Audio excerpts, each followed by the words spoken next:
बिस्मिल्लाहिर्रहमानिर्रहीम। अस्सलाम वालेकुम नाज़रीन, मैं हूँ महरीन सब्तैन, देख रहे हैं आप मेरा यूट्यूब चैनल। नाज़रीन, 2 दिन पहले कनाडा में तारीख का बदतरीन वाक़या पेश आया, जहाँ पर एक ही ख़ानदान के 5 अफ़राद जाँ बहक हुए। एक और शख़्स जो जाँ बहक हुआ वो इस ख़ानदान का रिश्तेदार था, यानी कि करीबी क्लोज़ फ़र्स्ट रिलेशन नहीं था, और मारने वाला कोई और नहीं बल्कि इसी घर में पनाह लेने वाला एक और इन्हीं के मुल्क का लड़का था। श्रीलंकन ये फ़ैमिली थी। किस कदर खौफ़नाक ये वाक़या किस तरह पेश आया होगा। धनुष्का विक्रमासिंघा, अगर मैं नाम गलत ना प्रोनाउंस कर रही हूँ, ये वो सरबराह है इस ख़ानदान का जो कि इस वाक़े में ज़िंदा बच गया।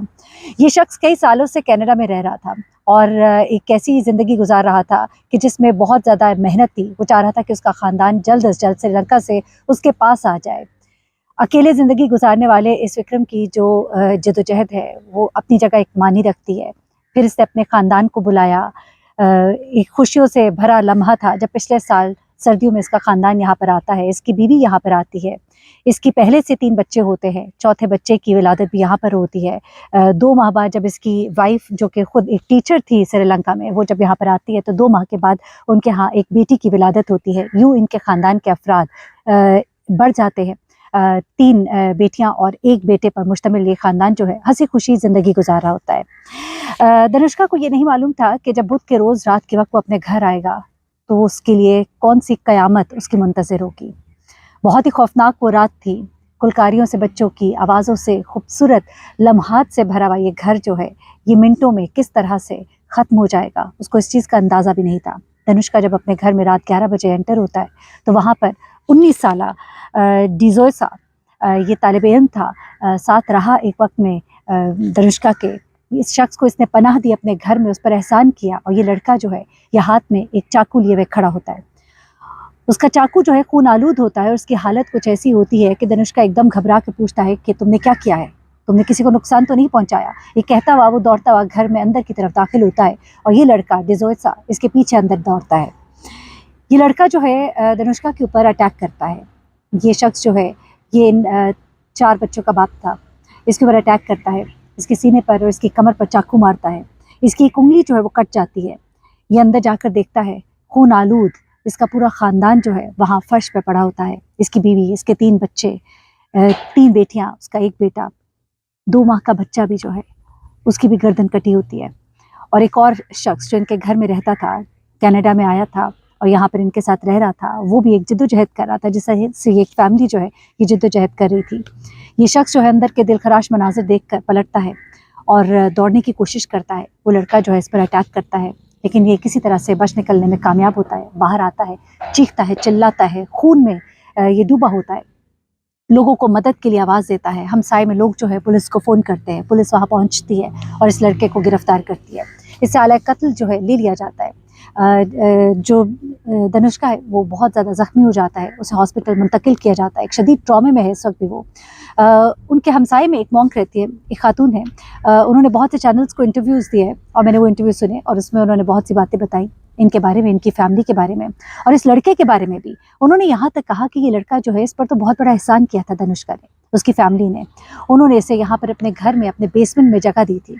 ये लड़का जो है ये पिछले साल यूनिवर्सिटी से ड्रॉप आउट हो गया था और स्कूल से ड्रॉप आउट होने के बाद अब इसके पास कोई काम नहीं था, इसके पास कोई जगह नहीं थी रहने की।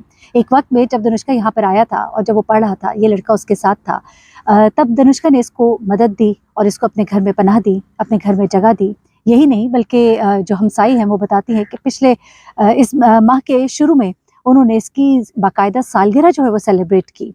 वो कहती हैं कि ये दिमागी तौर पे कुछ ज़हनी तौर पर सही नहीं था, इसकी ज़हनी हालत कुछ अच्छी नहीं थी, इसे सुसाइडल थॉट्स आते थे। कई दफ़ा इस बात का जिक्र जो है इसकी फैमिली उनके साथ कर चुकी है। इनकी फैमिली के बारे में वो बताती हैं कि एक बड़ी ही रहमदिल फैमिली थी और मुख्तलिफ फलाही कामों में आगे आगे रहते थे। इसकी वाइफ जो है एक बड़ी अच्छी खातून थी। धनुष्का खुद एक बहुत अच्छा इंसान था, अपने बच्चों से बहुत प्यार करता था। लोग जो है उसके हमसाए और जो लोग उसको कम्युनिटी में जानते हैं वो सब उसके लिए बहुत दुखी हैं, बहुत बड़ा दुख है। वो जाके उसके हॉस्पिटल में उससे मिली भी है, सुनीता उनका नाम है, और वो कहती है कि इस वक्त वो इंतहाई ट्रॉमे में है, तकलीफ़ में है। पल भर में उसका सारा ख़ानदान जो है वो उजड़ गया। जिस ख़ानदान के लिए वो यहाँ पर इतनी मेहनत कर रहा था वो ख़ानदान जो है पल भर में उजड़ गया। अब उसका कोई नहीं बचा, वो इस वक्त बोलने के काबिल नहीं है। वो बस अपने बच्चों का बारी बारी नाम लेता है, आंखों में उसके आंसू हैं, बहुत तकलीफ़ में है, अजियत में है और उसका दुख और कर्ब जो है कोई और महसूस नहीं कर सकता। उसने तो एक नेकी की, उसने इस शख्स को जगह दी, इस लड़के को अपने घर में पनाह दी। फिर वो कहती हैं कि एक और शख्स जो उनके घर में रहता था, वो भी इसी तरह इनका एक रिश्तेदार था, श्रीलंका से आया था। ये एक अच्छी फैमिली थी जो अपने घर वालों की, अपने फैमिली के लोगों की मदद करती थी। कनाडा में जो लोग आकर बसना चाहते थे, उनकी मदद कर रही थी और उन्हीं में से ये लड़का भी था। इस लड़के की भी वो मदद कर रहे थे कि चलो वो अपनी पाँव पर खड़ा हो जाए। अच्छा, सुनीता बताती हैं कि धनुष्का जो है पिछले साल जब कनाडा से श्रीलंका गए थे, तो वहाँ पर इस लड़के की फैमिली से भी मिले थे, इसके माँ-बाप से, इसके घर वालों से मिले थे और इस तरह से वो बड़े अच्छे से उसे जान गए थे और एतबार के बुनियाद पर उन्होंने उसको अपने घर में जगह दी थी। ये सोचकर कि इसकी फैमिली को भी मैं जानता हूँ, ये एक अच्छा इंसान है, उन्होंने इसको जगह दी। लेकिन ये लड़का जो है कनाडा में बहुत से बसने वाले तालिब इल्मों की तरह शदीद किस्म की डिप्रेशन का शिकार हो चुका था। जी हाँ, कनाडा में बहुत से तालिब इल्म जो पढ़ने के लिए जाते हैं और इस ख्वाब के साथ जाते हैं कि शायद हमें वहाँ पर बहुत कुछ मिलेगा, हम बहुत आगे बढ़ेंगे, लेकिन ज़िंदगी इतनी आसान नहीं है। मैं एक स्टोरी आपके साथ शेयर करूँगी आने वाले दिनों में, जहाँ पे कनाडा में बसने वाले स्टूडेंट्स ने अपनी ज़िंदगी के जो टाइम है वो शेयर की हैं और कितनी ज़्यादा सुसाइडल थॉट्स जो है इन स्टूडेंट्स के अंदर पाई जाती हैं और किस तरह से बहुत सी बड़ी एक तादाद है, बहुत बड़ी तादाद है स्टूडेंट्स की जो वहाँ पे खुदकुशी कर रही है। तो ऐसे में ये जो है ये गेमिंग के अंदर भी बहुत ज़्यादा था। अब ये भी कहा जा रहा है कि गालिबन जिस तरह हम पहले भी बात करते रहे, मुख्तलिफ़ किस्म की गेम्स जो आपके अंदर इंतशार और इश्तियाल पैदा करती है, शायद इसी तरह की गेम्स ये खेलता था। लेकिन साथ ही साथ ज़हनी तौर पे ये बहुत ही एक डिप्रेशन का शिकार था, ये कहना भी है सुनीता का और इस बात का ज़िक्र यकीनन उस फैमिली ने इनसे किया था। अच्छा, उसके बाद क्या होता है जनाब कि यही जो लड़का है, इसकी एक खाला जो है वो सामने आई है। उन्होंने इस लड़के के बारे में कुछ बातें शेयर की हैं, मैंने कहा वो भी आपके साथ शेयर कर दूँ। अभी कल की तारीख में इस लड़के का इसे अदालत में पेश किया जाएगा और इसका बयान जो है वो भी रिकॉर्ड किया जाएगा कि इसने ये सब कुछ क्यों किया। लेकिन इसकी खाला जो है वो इसके बारे में क्या बताती हैं, ज़रा वो भी आपको बता देती हूँ। इस कातिल की खाला जो है वो कहती है कि ये फैमिली जिन्होंने इसको पनाह दी थी, ये बहुत ही अच्छी फैमिली थी।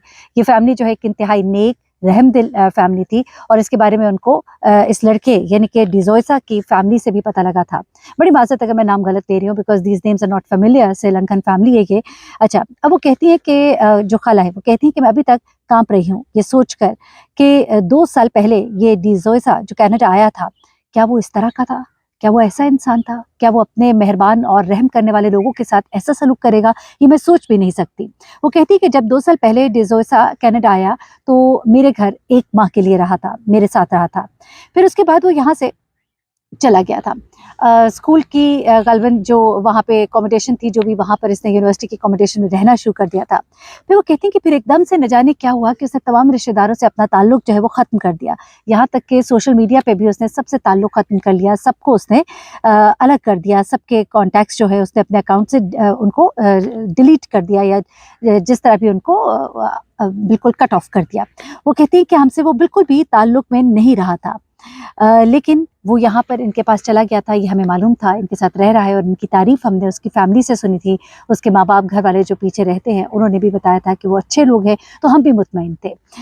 यहाँ से भी अंदाज़ा होता है कि यकीनन ये लड़का जो है किसी डिप्रेशन का शिकार था, जिसका शिकार होकर उसने ये कदम उठाया। लेकिन आखिरी वक़्त में वो मुहर्रिकात क्या थे कि उसने ये कदम उठाया, ये अभी जानना बाकी है और यकीनन कल जब वो अदालत में पेश होगा तो बहुत सी चीज़ें जो है वो सामने आएँगी। उसके बाद जिस फैमिली ने इन्हें ये घर किराए पे दिया था, इस फैमिली को, उनके जो सरबराह है वो कहते हैं कि मैं उस वक़्त एयरपोर्ट पे था और हम कहीं जा रहे थे, सफ़र पर थे और जब मुझे ये इत्तला मिली तो मैं परेशान होकर रह गया। वो कहते हैं कि मैं नहीं जानता था कि इस घर में कौन-कौन रहते हैं। मैं सिर्फ़ ये जानता था कि ये शख़्स और इसकी फैमिली यहाँ रहती है, लेकिन मुझे नहीं मालूम था कि साथ में उनके रिश्तेदार और ये लड़का भी यहाँ पर रहते हैं। वो कहते हैं कि मैं बहुत तकलीफ़ और अज़ियत में हूँ और मुझे बड़ी तकलीफ़ हो रही है ये सोचकर कि इस घर में रहने वाले तमाम अफ़राद जो कि मेरा घर था, वो किस तरह से बुरी तरह से मौत के मुँह में चले गए। कनाडा में इस वक़्त बहुत ज़्यादा ताज़ियत की जा रही है इस फैमिली के साथ और इनकी कम्युनिटी में इन्हें सपोर्ट करने की कोशिश की जा रही है और एक दुःख है और बहुत से लोगों के दिल में एक खौफ है, एक ऐसा खौफ जो किसी का भी साथ देने के नतीजे में क्या हो सकता है, उसके नतीजे में है।